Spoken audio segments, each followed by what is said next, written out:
जय श्री कृष्णा, जय श्री राम, जय गौ माता, जय राधे श्याम। और आप सब कैसे हैं? आप देख रहे हैं तुलसी तपोवन यूट्यूब चैनल। और इस वीडियो में हम चर्चा कर रहे हैं कि प्रदोष कब का है। तो सबसे पहले तो मैं आपको यह निवेदन कर दूं, प्रदोष के बारे में कहा गया है कि जन्म पत्री में कितना भी बड़ा दोष क्यों ना हो, ये प्रदोष सभी दोषों को निर्मूल कर देता है। यह इसकी बहुत बड़ी महिमा है। जिस घर में प्रदोष का व्रत होता है उस घर की बात कही गई है। तद ग्रहम सर्व तीर्थानाम प्रवरम स्रोत नोदितम। हमारे वेद पुराण कहते हैं वहाँ सभी तीर्थों का वास होता है। आप चाहे शिव के पुजारी हैं और चाहे आप भगवान नारायण के पुजारी हैं, शंकर जी का प्रदोष तो सबको करना ही चाहिए। कहते हैं कि जो प्रदोष का व्रत करते हैं उनके दर्शन करने मात्र से व्यक्ति शुद्ध हो जाता है। तेसाम दर्शन मात्रेण ब्रह्म शुद्धते जनः। कहा गया वो लोग पावन हो जाते हैं, पवित्र हो जाते हैं। आइए अब के बार प्रदोष कब का है ये मैं आपको निवेदन कर दूं। नवीन वर्ष में, नूतन वर्ष में, नए साल में प्रथम दिन ही प्रदोष का दिन है और गुरुवार का प्रदोष है। और मैं आपको बता दूं कि जिस दिन प्रदोष पड़ता है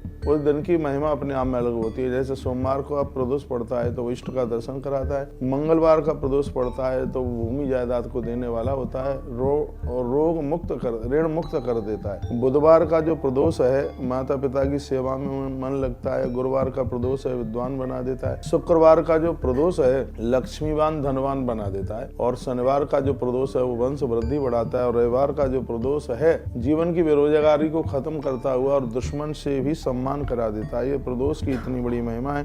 प्रदोष करने वाला व्यक्ति बहुत अद्भुत है। पूजनम मनुजयी सम्यक कर्तव्यम मुक्त मृक्षवी। हमारे ग्रंथ कहते हैं मनुष्य मात्र का धर्म और कर्तव्य यह भी है कि जिस परमात्मा ने सब कुछ दिया उसका वंदन और पूजन हमारी धमनियों में होना ही चाहिए। ये कहा गया दर्शन मात्रेण महापापात् प्रमुच्यते। जो सिर्फ भगवान महादेव की पिंडी का दर्शन कर लेता है तो उसके सभी पाप समाप्त हो जाते हैं। और जो भगवान की पूजा करे तो आप समझ लीजिएगा उसे क्या प्राप्त हो सकता है। तो अब के बार गुरुवार को जो प्रदोष पड़ने वाला है ये बड़ा अद्भुत है। नए वर्ष में है, 1 तारीख को है, दिन गुरुवार है, बृहस्पतिवार है। और आप यह प्रदोष का व्रत जरूर कीजिएगा। भगवान के लिए आप सिंगाड़े की लपसी बनाइए, काले तिल चढ़ाइए भगवान के ऊपर, पुष्पों से उनकी वंदना और पूजा कीजिए। हो सके तो गन्ने के रस के द्वारा भगवान का पूजन करना। पीले कनेर के फूल मिल जाएं तो भगवान शिव के ऊपर आप जरूर चढ़ाइएगा। पूजा के टाइमिंग मैं बता रहा हूँ। पूजा का टाइम इसमें शाम 6:45 बजे से लेकर के रात्रि को 8:15 बजे तक पूजा का समय है और यह अद्भुत टाइम है।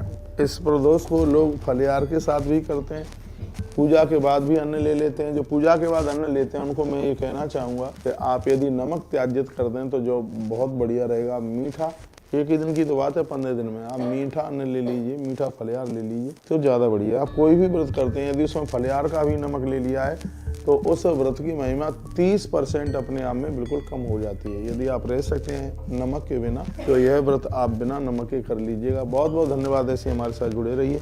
अगली वीडियो में मैं प्रदोष व्रत की कथा भी आपके पास में भेजने वाला हूँ। वीडियो को आगे जरूर भेजिए जिससे और भी लोग लाभान्वित हो सके। ध्यान में रखिए गुरुवार का प्रदोष है और टाइमिंग से रात्रि को शाम को 6:45 बजे से लेकर के रात्रि को 8:15 बजे तक पूजा का मुहूर्त है। और इसी मुहूर्त में भगवान का वंदन पूजन कीजिए। आप मंदिर में जाते हैं तो मंदिर में एक दिया जला करके रखिए और उसी दीपक से एक दिया जला करके अपने घर लेकर के आइए। घर के प्रमुख दरवाजे के दाहिनी तरफ उस दिए को जला करके रख दीजिए।